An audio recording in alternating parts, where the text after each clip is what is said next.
హరి ఓం. ఆధ్యాత్మిక మిత్రులారా, ఈరోజు మనం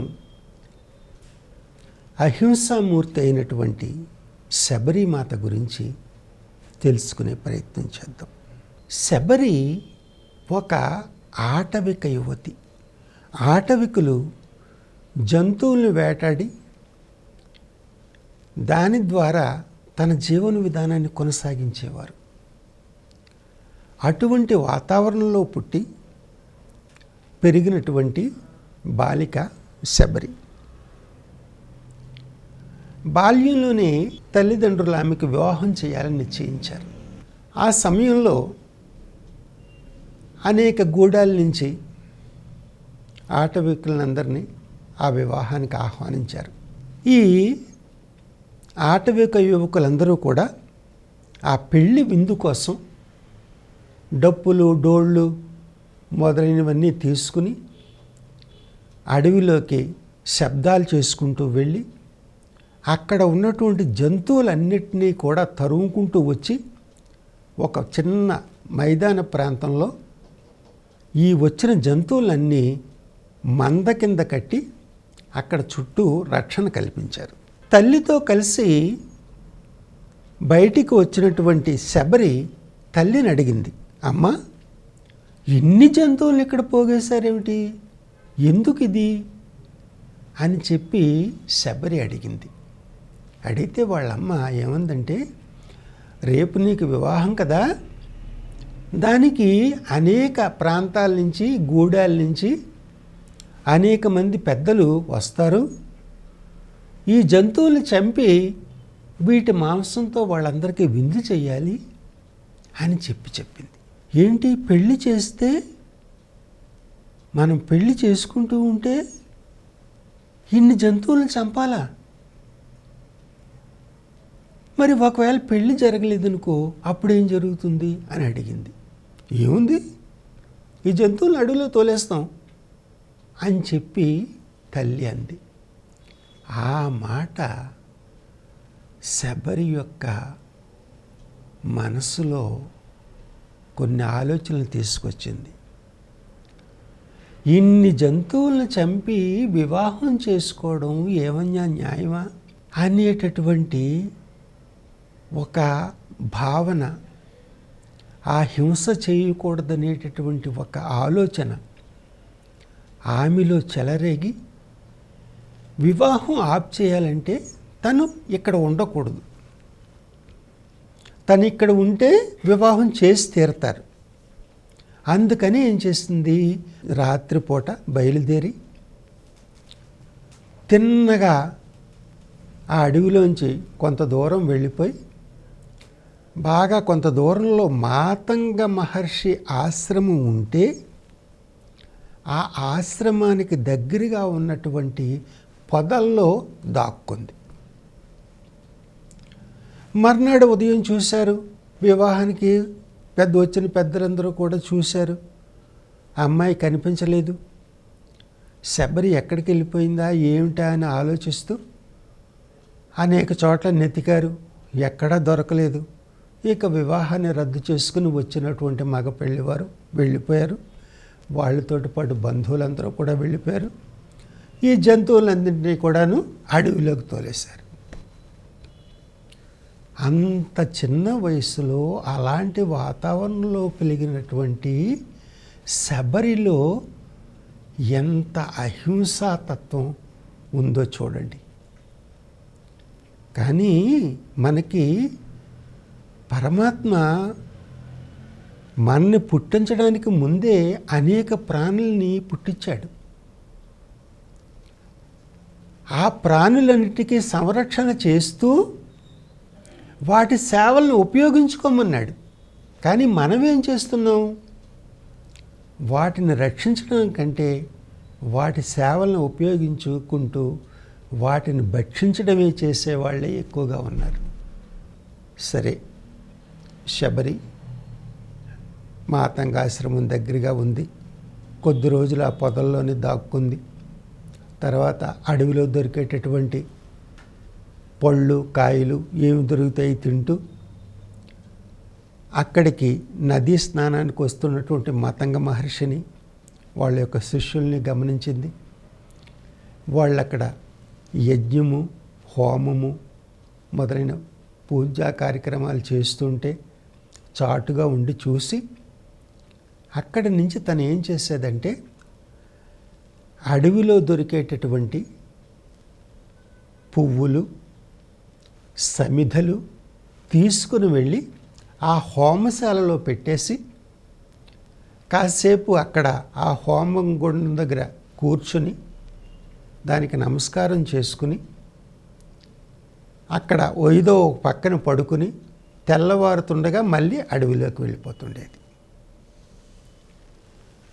మతంగ మహర్షి ఎవరు తీసుకొస్తున్నారు ఈ సమిధలు, ఈ పుష్పాలు ఇక్కడ ఎవరు సమర్పిస్తున్నారు, ఇది సరిగ్గా చూడండి అని చెప్పి శిష్యులకి ఆదేశించాడు.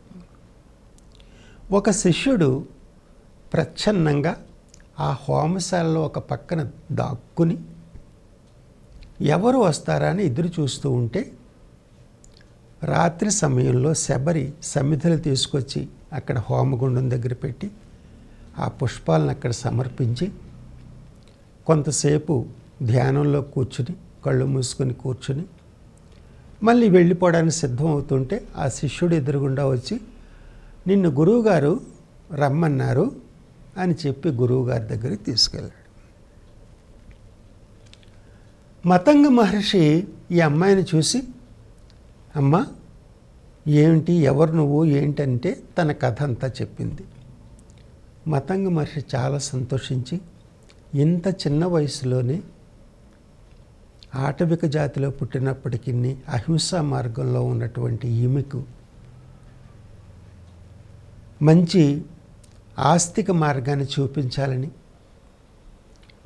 భగవద్భక్తికి సంబంధించినటువంటి అనేక విషయాలను నేర్పి, అమ్మ నువ్వు అడవిలో ఉండొద్దు, ఇక్కడే ఆశ్రమంలో ఉండు, నా దగ్గరే ఉండు, నాతోనే ఉంది కానీ అని చెప్పి ఎప్పుడైతే చెప్పాడో అక్కడి నుంచి ఆ ఆశ్రమంలోనే ఉంటూ ఆ గురువుగారికి కావలసిన సేవలు చేస్తూ ఏదో పూజ జపము చేసుకుంటూ అక్కడే ఉండిపోయింది. ఇలా కొంతకాలం చాలా సంవత్సరాలు గడిచిపోయిన తర్వాత మతంగ మహర్షి వృద్ధుడైపోయాడు. ఆయన శరీరాన్ని చాలించే ముందు శబరి వచ్చి, మహాత్మా మీరు ఎక్కడికి వెళ్ళిపోతున్నారు, నన్ను మీ దగ్గరే ఉంచుకుంటానన్నారు, మీ సంరక్షణలోనే నాకు అన్నీ చూస్తానని చెప్పారు, మీరు ఎక్కడికి వెళితే అక్కడికి నన్ను తీసుకెళ్తా అన్నారు, కానీ మీరు అకస్మాత్తుగా నాకు చెప్పకుండా ఎక్కడికో వెళ్ళిపోతున్నారు ఏమిటి అని చెప్పి అడిగేటప్పటికీ మతంగ మహర్షి అంటాడు, అమ్మా తమ కర్మలు పూర్తయిన వాళ్ళు మాత్రమే అక్కడికి రాగలరు, నీకింకా అక్కడికి వచ్చేటటువంటి సమయం రాలేదు, దానికి ఇంకా కొంత సమయం వస్తుంది, నువ్వు ఇక్కడే ఉండి సాధన చేసుకో, పరమాత్మే వచ్చి నీకు భగవద్భక్తి గురించి ఉపదేశం ఇస్తాడు, అంతవరకు నువ్వు ఇక్కడే ఉండు అని చెప్పి మతంగ మహర్షి శరీరం చాలించడం. తర్వాత ఈ శబరి ఆ నదీ తీరానికి కొంచెం పక్కగా, అదంతా దండకారణ్య ప్రాంతము, అక్కడ ఒక చిన్న కుటీరం వేసుకుని భగవంతుడు ఎప్పుడు వస్తాడా అని ఎదురు చూస్తూ అలా సాధన గడిపేది. అలాగ ఎన్నో సంవత్సరాలు గడిచిన తర్వాత సీతను వెతుకుతూ రామలక్ష్మణులు అదే ప్రాంతానికి వచ్చారు. వచ్చి శబరి పర్ణశాలలోకి రాముడు ప్రవేశించాడు. అతన్ని చూడగానే శబరికి ఇతనే భగవంతుడు అన్న నమ్మకంతో ముందు అతనికి నమస్కరించడం మాని గురువు గారిని తలుచుకొని, గురుదేవా, మీరు చెప్పినట్లుగా పరమాత్మ నన్ను వెతుక్కుంటూ నా దగ్గరికే వచ్చాడు, ఇదంతా మీ ఆశీర్వచన యొక్క ఫలితము అని చెప్పి గురువు గారికి నమస్కారం పెట్టుకుంటుంటే రాముడు మహానందం పడిపోయాడు. ఆహా, ఎంత సంస్కారం ఈవిడికి అనుకుని అప్పుడు భక్తి భావం గురించి, భక్తి పారవస్యంలో చేయవలసినటువంటి విధానాల గురించి ఆవిడికి ఉపదేశం చేసి ఆవిడిచ్చిన ఆతిథ్యాన్ని తీసుకుని తన మార్గంలో ముందుకు వెళ్ళాడు. భక్తుల యొక్క చర్యలు ఎంత అద్భుతంగా ఉంటాయి. ఎంత అద్భుతంగా ఉంటాయో సూరదాసు తను రాసినటువంటి భ్రమరగీత్ సార్ అనేటటువంటి ఒక గ్రంథంలో అద్భుతంగా వర్ణించాడు.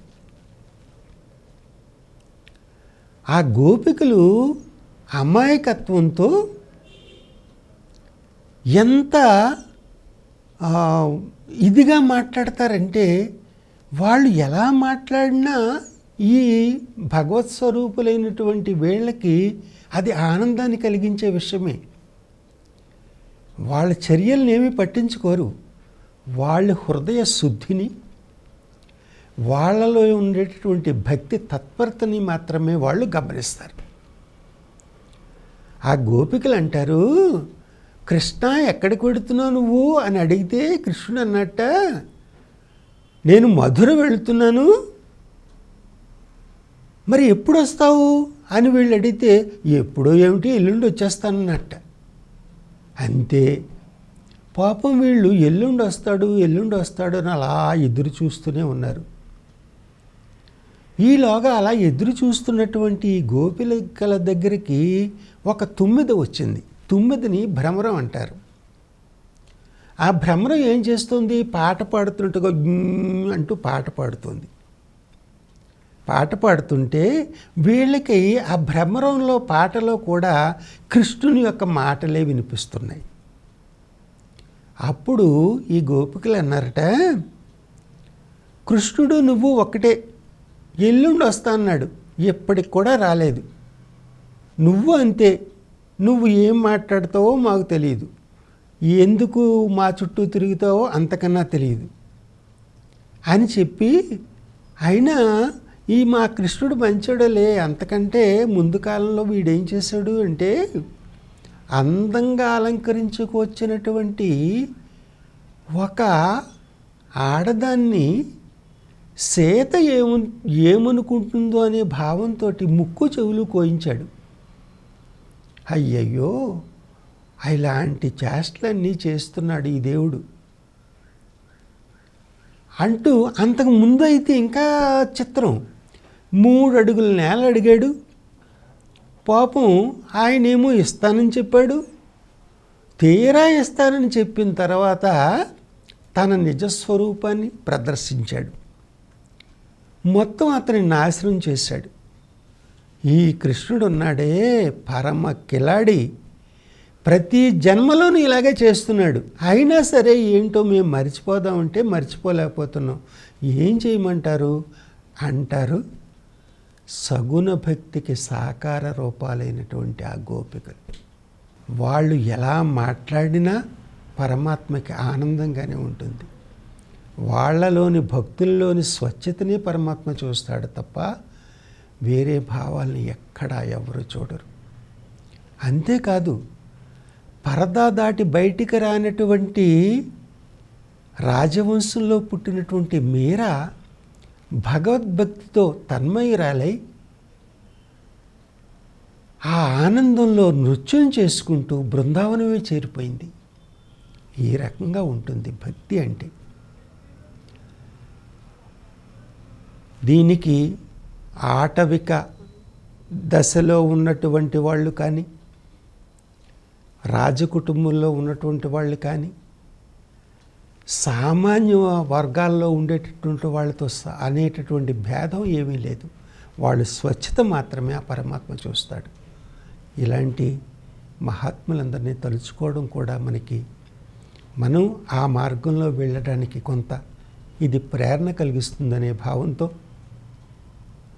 ఈ మీడియా ద్వారా స్వామి మీకు ఈ విషయాల్ని చెప్పేటటువంటి ప్రయత్నం చేశారు. అందరూ కూడా ఆ భక్తి మార్గంలో మనకు ముందుకు వెళుతూ స్వచ్ఛత, శరణాగతి అనేటటువంటి 2 రూపాల్ని సాధనా రూపాలుగా తీసుకుంటే పక్షికి 2 రెక్కలు ఎలాగో మన యొక్క స్వచ్ఛత, పరమాత్మ పట్ల మనం చూపించేటటువంటి శరణాగతి మనల్ని ఆ పరమాత్మ పాదాల చెంతకు చేరుస్తుందని, ఆ పరమాత్మ యొక్క ఆశీస్సులు అందరికీ లభించాలని భావిస్తూ మీ అందరికీ కూడా సెలవు తీసుకుంటూ నమస్కారం చేస్తున్నాను. హరి ఓం తత్సత్.